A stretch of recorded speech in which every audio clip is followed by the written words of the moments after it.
Magandang araw po sa inyong lahat, kabayan. Muli pong nagpupugay ang ating palatuntunang ating alamin, ang inyong lingkod, ka Jerry Geronimo. Tayo po'y magkakasama sa panandaliang sandali, sa ating palatuntunan sa araw na ito. At masagot ko lamang po ang ilan sa mga request o tanong na ipinadala po sa ating programa. Alam nyo, concern ng ilan po nating mga kababayan na parang hindi na agri-fishery ang tema ng ating alamin dito po sa Facebook, kabayan. Gusto pa rin po nilang makakuha ng mga payo nila ukol sa pag-aalaga ng hayop, mga isda, mga halaman, mga punong kahoy. At baka makapagnegosyo daw po at magkaroon ng proyekto during their leisure space, kabayan. Nako, hindi po mawawala, kabayan ko, ang agri-fishery po na paksa dito sa ating programa. Hindi po natin aalisin yan at hindi po nawawala.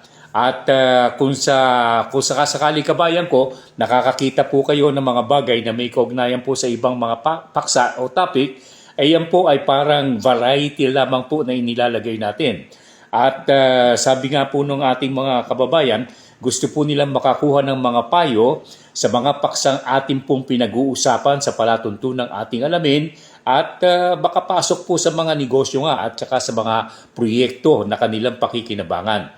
Hindi po mawawala, kabayan ko, ang mga paksa po natin sa agri-fishery program sa ating bansa, sapagkat yan po ay talagang format po ng ating programa.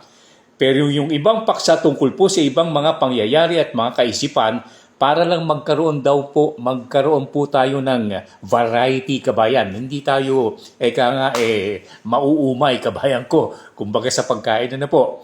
At sa mga darating na araw, mga transfer of technology, hanap buhay, at mga payo ang ating pong ibibigay sa larangan po ng pananakahan at pangisdaan at pangingisda. Tapos sasamahan ko po ng ilang mga paksa personal, kabayan, kung gusto po ninyo, mga experiences ko for color. Tipong kwentong may aral po, kabayan. Yung pong mapakikinabangan din po ninyo. At example, yung pong mga nangyari sa buhay ko nung ako po ay maliit pa sa probinsya dito sa Metro Manila. Sa trabaho ko sa radyo at telebisyon, sa buhay ko po sa palatuntunang ating alamin habang ako po ay nagsushoot sa iba't ibang bahagi po ng Pilipinas, kabayan.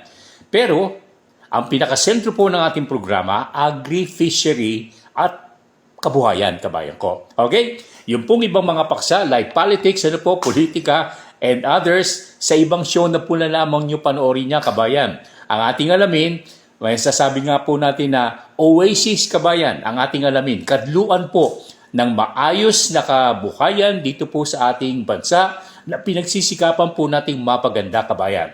Okay? Yan lamang po sa araw na ito. Hanggang sa muli, mabuhay po kayong lahat, kabayan.